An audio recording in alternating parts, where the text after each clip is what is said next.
प्यारे दोस्तों, आज की कहानी सुधा नाम की एक लड़की की है।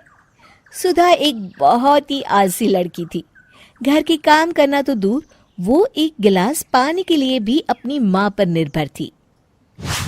अरे अब उठ भी जा नालायक, 10 बजे तक सोती रहती है। अरे कुछ तो घरेलू लड़कियों वाले लक्षण दिखा। सोने दो ना माँ, क्यों परेशान कर रही हो? अरे भाग्यवान, क्यों मेरी बिटिया को तंग कर रही हो? सोने भी दो इसे। लो, बाप बेटी दोनों एक जैसे हैं। देख लेना, आपकी ये लाडली ससुराल जाके हमारी नाक कटाएगी। मैं कहती हूँ अब भी वक्त है, अपनी ये आदतें सुधार ले, वरना ससुराल में तेरी सास कान खींच कर तुझे सीधा करेगी। वही तुझे सबक सिखाएगी। दुनिया में आज तक कोई ऐसी सास पैदा नहीं हुई माँ, जो सुधा चोपड़ा को सबक सिखा सके। लेकिन होनी को कुछ और ही मंजूर था। सुधा की शादी एक ऐसे घर में हो जाती है जहां उसकी सास एक रिटायर्ड पुलिस वाली थी।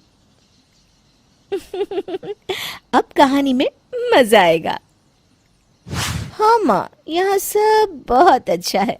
मेरे ससुराल के लोग भी ना बहुत मिलनसार हैं। ठीक है माँ, मुझे नींद आ रही है, फोन रखती हूँ माँ। ठीक सुबह 5 बजे। अरे जल्दी उठो भाग्यवान, वरना कयामत आ जाएगी। हैं? अरे क्या हुआ? कौन सी कयामत आ जाएगी? अरे मेरी माँ आ जाएगी। तुम नहीं जानती, इस घर में सिर्फ मेरी माँ का हुक्म चलता है। सबको सुबह 5 बजे बिस्तर छोड़कर हॉल में पहुंचना ही पड़ता है। अरे अब इंसान क्या अपनी नींद भी पूरी नहीं करेगा? यहाँ मजाक चल रहा है क्या? तभी वहां सुधा की सास आ जाती है। अटेंशन! मजाक तो तू समझ रही है बाबू, ये मेरा घर है और यहाँ हर किसी को डिसिप्लिन में रहना होगा। अटेंशन! अरे माँ जी, लेकिन इतनी सुबह कौन उठता है?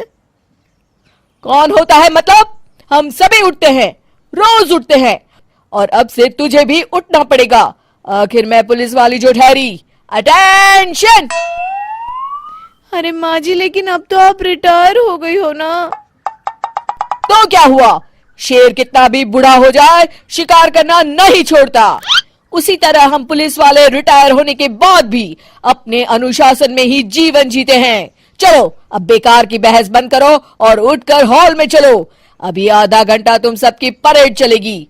अटेंशन! अरे मैं कोई परेड वरेड नहीं करने वाली। सुधा की सास अपनी बहू का ये बर्ताव देख झल्ला उठती है। गौर से देख, तू कहां और किसके सामने खड़ी है? यहां बात सिर्फ एक बार समझाई जाती है, बस। अटेंशन!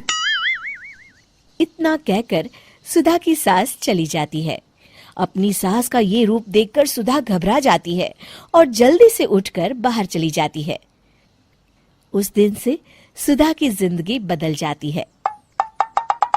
हाय, थक गई मैं तो। ये घर है या जेल? कितना काम करना पड़ता है।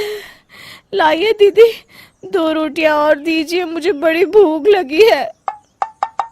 ठहर जा बहू, ये तू क्या कर रही है? मैंने सबके खाने का हिसाब तय कर रखा है।